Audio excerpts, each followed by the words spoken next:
I sent out my text message to get everybody on to let them know next week we will be back in action fully. And here it is. Hope you've been doing well. I've started back mowing season next week, getting everyone back on schedule for the season. Just wanted to give you a heads up, finalize the route. Looking forward to taking care of your lawn again this season. Let me know if anything changes on your end. So, and you just send this out every year to your customers. Take care of the customers you have right now. A lot of my customers I have right now, I built it up pretty much decent to where I don't have to charge them a bunch of, I don't have to jump my prices up a bunch of my current customers right now. It's the people who's coming in, they have to pay a certain price, and it's not like jacking it up or nothing on them. It's just when you deal with Boneyard Lawn Service, you're paying for me to show up. You're paying for quality. You're paying for multiple pieces of equipment. If anything fails, I can still make the property. And the guys who are coming on newer this year, my minimum actually went up heavy this year, guys. And I'm talking about like a lot of people, they're gonna say it ain't gonna work. We'll see. My last year's minimum was 55. My minimum this year has went up 75. The guy just signed up, he's 100 a week. And that's another thing, it's weekly. So if you're signing up at 75 a week, bi-weekly for you, it's probably gonna be like 95, no, take that back, I'm sorry. If you're signing up bi-weekly, you're at 75, you're gonna be at 125 bi-weekly. 75 a week, 125 bi-weekly. 300 a month for weekly, 250 for bi-weekly. That's how I'm running my numbers. Somebody signs up at, so say this is for a guy who got somebody signing up at 50 a week. You got somebody signing up at 50 a week, your bi-weekly price should be 75. Somebody signing up at 75 a week, bi-weekly price should be 125, like I said. You have to do this because you got more grass after 2 weeks. You're cutting more. It's gonna take more time. You got more trimming. It's more. So, send that message out, guys. Have you a system.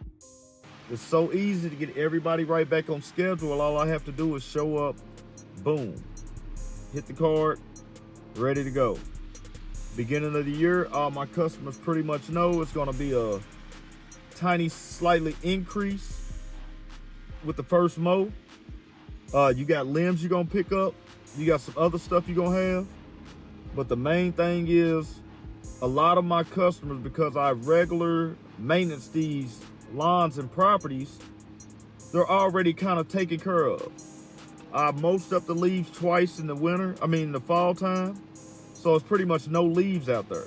And like I said, you might have my sticks and limbs I have to go through and pick up, clean up, and get those dumped. And that's why you got to charge a little slightly more fee at the beginning of the season. You're gonna have dumps. This is what you do. You take care of the regular customers you got right now. Keep your recurring customers. These are the guys you're gonna try to keep along with you. Let me break this down for you. You get a clientele base that could bring you 6 figures a year. You keep that for 10 years. You already know what that is. So you have to work it like that. And then you have to find better ways, to get around taxes, better ways, the economy, the numbers, the pricing, the gas and everything's going up. I have to go up on pricing this year on my customers. It's not nothing I want to do.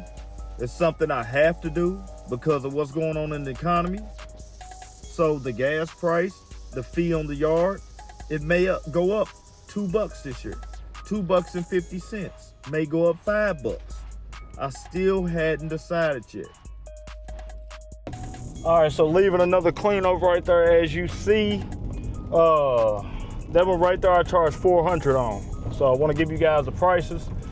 And this past week, man, I was able to make, did one job for $400, one job for $300, one job for $385. Guys out here, you can get it set your business up the right way. Like I say, man, if you can't get on Google, one thing I suggest you do try is get into Facebook groups.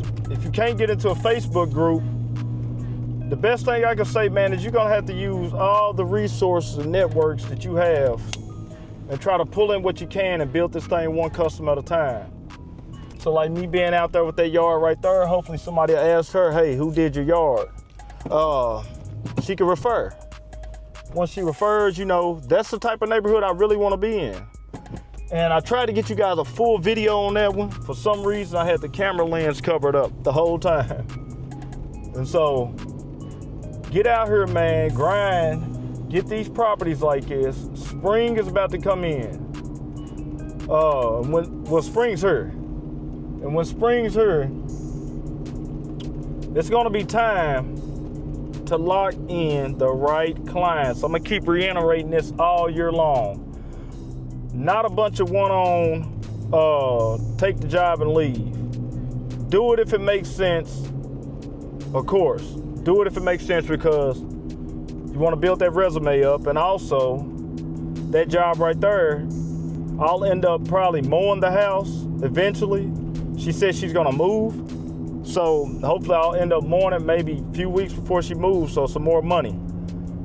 Also, suggest a review. When you get done, first thing you do is send the customer over, hey, would you leave me a Google review? Like, do that. Get somebody to leave you a Google review. Google review is just as good as word of mouth. If they not able to leave a Google review, like I said, if you're on Facebook, have them leave something on Facebook, how you did it, how you got down, what their experience was with you. So that way, when another person sees it, it translates. Word of mouth is good, but nowadays, I'm telling you, a lot of things are changing to the internet. Like I was talking to a guy about, all my references literally come off of internet. Comes off of being online, comes off of being on Google, and that's how I scale my business. Like literally, it's how I scale my business.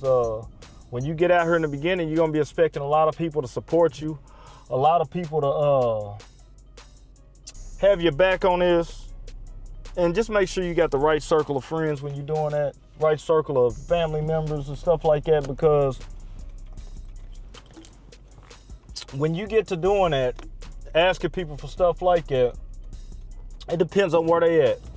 If somebody maybe just a regular working person, they might not just click with them how somebody who's just like a naturally supportive person. So do what you can to do to get your business out here, get you some more stuff on the books. I'll show you what the trailer looks like when I pull up, so I can show you what I loaded up and got hauled off as far as debris wise today. All right, so out there blowing, man, the trigger on this. I'm gonna have to get out there and mess with it. It doesn't wanna, it ain't blowing no more. It ain't connected for some reason. Usually when I lock it, that's how you start it. For some reason it's going out, but still run that one. For right now, we'll have to drop this off. It's part of the expenses nobody talks about on the business side also. So this is why you gotta price stuff right. And with me dropping these off right here, I gotta make sure I price this right with these, because now I'm getting charged at the dump to get rid of these. So make sure you're doing what you're doing when it comes to your pricing. You're getting stuff right, make it make sense. You like videos like this, I'll leave more up here. Subscribe to the channel and let's get ready to grind and get this money this season.